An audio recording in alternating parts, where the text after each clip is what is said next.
अस्सलाम वालेकुम students, welcome to Mazari physics hub. मैं हूं सर लियाकत अली। कल हमने 10th क्लास के पास्ट पेपर्स का क्वेश्चन नंबर 2 सॉल्व कर लिया था, पास्ट पेपर 2021 के। तो क्वेश्चन नंबर 2 के पहले 3 पार्ट्स हमने कर लिए थे। आज हम उसके नेक्स्ट 3 पार्ट्स करेंगे। तो नेक्स्ट 3 पार्ट्स में इसका क्वेश्चन नंबर 2 का फोर्थ पार्ट आ जाता है, prove that v is equal to f lambda. ये इक्वेशन हमने प्रूव करना होता है। तो ये जो इक्वेशन है ये वेव वाले चैप्टर का इक्वेशन है। यानी कि इस तरफ क्या लिखा हुआ है v, यानी कि v क्या है, स्पीड है, f क्या है, फ्रीक्वेंसी है, यहाँ पे लैम्डा है, लैम्डा का मतलब वेवलेंथ होता है। तो हम स्पीड का जो बेसिक इक्वेशन है उसी को यूज करेंगे। तो हम क्या लिखेंगे, as we know that v is equal to d over t. v यहाँ पे क्या है, स्पीड है, d डिस्टेंस है, t टाइम है। इसे इक्वेशन नंबर 1 का नाम दे देंगे आप। तो क्योंकि आप एक वेव को कंसीडर कर रहे होते हैं तो इसी वजह से आप क्या लिखेंगे, for a wave D is lambda. यानी कि डी की जगह आप क्या लिखेंगे, लेमडा, और स्मॉल टी की जगह आप कैपिटल टी यानी टाइम पीरियड लिखेंगे। ठीक है स्टूडेंट्स। तो इसी तरह से इक्वेशन नंबर 1 क्या बन जाएगा, v is equal to d, d की जगह आप क्या लिखेंगे, लेमडा, और यहाँ पे स्मॉल टी है, इसकी जगह आप क्या लिखेंगे, capital T. v is equal to lambda और कैपिटल टी, यानी कि वेवलेंथ ओवर टाइम पीरियड। क्योंकि टाइम पीरियड जो होता है वो फ्रीक्वेंसी का उलट होता है, या आप फ्रीक्वेंसी लिखेंगे इसे आप क्या लिख सकते हैं, 1/t। ठीक है स्टूडेंट्स। तो f is equal to 1/t। Lambda को एक तरफ कर लेंगे, आप यहाँ पे क्या लिखेंगे, 1/t। तो इसकी जगह आप क्या लिखेंगे, f लिख देंगे। तो ये क्या बन जाएगा, एफ लिम्डा। यानी कि इक्वेशन नंबर 1 क्या बन जाएगा, v is equal to d over t, किसके इक्वल आ गया, एफ लिम्डा के। ठीक है स्टूडेंट, पहले वाला इक्वेशन हमारा प्रूफ हो गया है।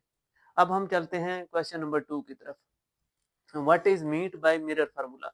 मिरर फार्मूला का क्या मतलब है, मिरर फार्मूला ऑब्जेक्ट के डिस्टेंस, इमेज के डिस्टेंस, और जो मिरर का प्रिंसिपल फोकस होता है उसके दरमियान रिलेशनशिप को शो करता है। तो क्या लिखेंगे बच्चे, this formula used to show a relationship between object distance p, image distance q and focal length f।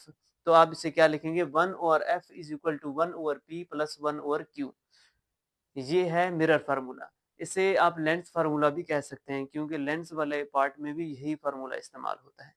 अब हम चलते हैं अपने नेक्स्ट पार्ट यानी कि लास्ट पार्ट की तरफ। वो ये है कि डिस्टेंस और between concave and convex mirror. हमने कनकेव और कन्वेक्स मिरर्स के दरमियान जो डिफरेंस है वो बयान करना है। तो कनकेव मिरर यानी कि केव की शक्ल में, जिसे आप कह सकें कि कुएं की शक्ल का होता है, वो इस तरह का होता है। जो मिरर होता है इस तरह का होता है, यानी कि इसका जो इंटरनल पार्ट होता है वो रिफ्लेक्टिव होता है। अगर यहाँ पे कोई ऑब्जेक्ट है, फर्ज करें ये एक ऑब्जेक्ट है, इसके रेज यहाँ पे आते हैं और यहाँ पे भी आते हैं, और इसी तरह से अगर मैं इसको मजीद इनलार्ज करूं तो यहाँ से भी आते हैं रेस, यानी कि इसी तरह से आते हैं और टकरा के वापस जाते हैं, और यहाँ से आते हैं और ये भी टकरा के वापस जाते हैं, और यहाँ से आते हैं ये भी टकरा के वापस जाते हैं, यहाँ से टकरा के यहाँ पे आते हैं सारे। ठीक है स्टूडेंट्स। यहाँ से टकराने के बाद यानी कि रिफ्लेक्ट होने के बाद एक पॉइंट के साथ आके गुजरते हैं। ठीक है, जिसका इंटरनल पार्ट तो क्या है, रिफ्लेक्टिंग है। तो कनकेव मिरर में इंटरनल साइड जो होता है वो रिफ्लेक्टिंग होता है, जिसे हम कहते हैं इंटरनल साइड। और अगर मैं कन्वेक्स की बात करूं तो कन्वेक्स मिरर में एक्सटर्नल पार्ट रिफ्लेक्टिंग होता है। ये क्या है, कन्वेक्स मिरर। तो यहाँ से अगर लाइट रेज आती हैं, ये टकरा के बाहर की तरफ चले जाते हैं, यहाँ से आते हैं तो यहाँ से टकरा के बाहर की तरफ चले जाते हैं, यहाँ से टकराए और वापसी इस तरफ चले गए। यहाँ पे देखें कोई इमेज वाजे नहीं बन रहा, लेकिन यहाँ पे आप क्या लिखेंगे, डॉटेड लाइन मिला लेंगे, और यहाँ पे अगर कोई और रे आ रहा है, फर्ज करें, और रे आ रहा है, वो रिफ्लेक्ट होने के बाद वापसी चला जाएगा, और यहाँ से आप उसके इमेजिनरी लाइंस ड्रॉ करेंगे और यहाँ पे एफ लिखेंगे उसका प्रिंसिपल फोकस, और इस तरफ जाके इमेज बनेगा। यानी कि कन्वेक्स मिरर्स में एक्सटर्नल साइड जो होता है वो रिफ्लेक्टिव होता है, ठीक है, इंटरनल नहीं होता। ठीक है स्टूडेंट्स। और कनकेव मिरर की जो दूसरी प्रॉपर्टी ये है कि एफ इज रियल। यहाँ पे जो एफ बन रहा होता है इसे हम क्या कहते हैं, एफ प्रिंसिपल फोकस। यहाँ पे सारे रेज जो रियल होते हैं, रियल लाइंस आते हैं, टकराते हैं और इस पॉइंट के ऊपर आके मिल जाते होते हैं। तो इसी वजह से यहाँ पे जो प्रिंसिपल फोकस है वो भी क्या होता है, रियल होता है, क्योंकि रियल लाइन से मिलकर बन रहा होता है। ठीक है, और इसकी जो वैल्यू होगी वो हमेशा होगा पॉजिटिव। अगर न्यूमेरिकल्स कर रहे हैं और वहां पे इसकी वैल्यू आप हमेशा पॉजिटिव लेंगे कनकेव मिरर के शक्ल में। और इसी तरह से इसका दूसरा प्रॉपर्टी हम डिस्कस करते हैं कन्वेक्स की। तो कन्वेक्स में जो फोकस बन रहा है वो रियल लाइन से नहीं बन रहा बल्कि इमेजिनरी लाइन से बन रहा होता है।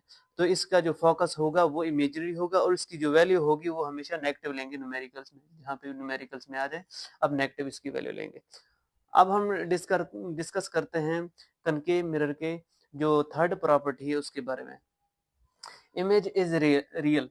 यहाँ पे जो इमेज बनता है वो रियल बनता है, क्योंकि यहाँ से जो रियल लाइंस रिफ्लेक्ट होकर वापस आते हैं, एक रियल फोकस बनाते हैं। इमेज भी क्या बनेगा, एक रियल ही बनेगा। और यहाँ पे इमेज के लिए हम क्या लिखते होते हैं, प्लस क्यू। ठीक है, यहाँ पे क्योंकि रियल इमेज है तो क्यू भी क्या होगा, पॉजिटिव होगा। ठीक है स्टूडेंट, उसी तरह से अगर मैं बात करूं इमेज के बारे में कन्वेक्स मिरर में, तो कन्वेक्स मिरर में जो इमेज बनता है वो इमेजिनरी बनता है, क्योंकि इमेजिनरी लाइंस के लिए हमने एफ ड्रॉ किया था। तो इमेज भी इस तरफ ही बनेगा, एफ की तरफ ही बनेगा, लेकिन ये क्या होगा, इमेजिनरी होगा, क्योंकि इमेजिनरी लाइन से मिलकर बना है और ना कि रियल लाइन से मिलकर बना है। तो इसी वजह से इसकी जो वैल्यू हम लेते हैं हमेशा नेगेटिव ही लेते हैं। इसके अलावा आप इसकी चौथी प्रॉपर्टी भी वैसे लिख सकते हैं, वो ये लिख सकते हैं कि ये कन्वर्जिंग मिरर है। कन्वर्जिंग यानी कि रियल लाइंस आते हैं, रिफ्लेक्ट होकर एक ही पॉइंट के ऊपर कन्वर्ज हो रहे होते हैं, तो इसे आप कन्वर्जिंग मिरर भी कहेंगे। और इसे आप क्या कहेंगे, डाइवर्जिंग मिरर भी कहेंगे। कैसे, क्योंकि रियल लाइंस आते हैं, इससे टकराते हैं और टकरा के डाइवर्ज हो रहे हैं और यहाँ पे एक पॉइंट के ऊपर नहीं मिल रहे। तो इसी वजह से आप कन्वेक्स मिरर को डाइवर्जिंग मिरर भी कह सकते हैं। तो स्टूडेंट्स, ये था आज हम का हमारा वीडियो लेक्चर। तो इंशाल्लाह कल मिलेंगे एक नए वीडियो के साथ। अगर आप लोगों को अच्छा लगा तो आप इसे लाइक करें, शेयर करें और सब्सक्राइब करना मत भूलिएगा। कल मिलेंगे इंशाल्लाह नए वीडियो लेक्चर के साथ।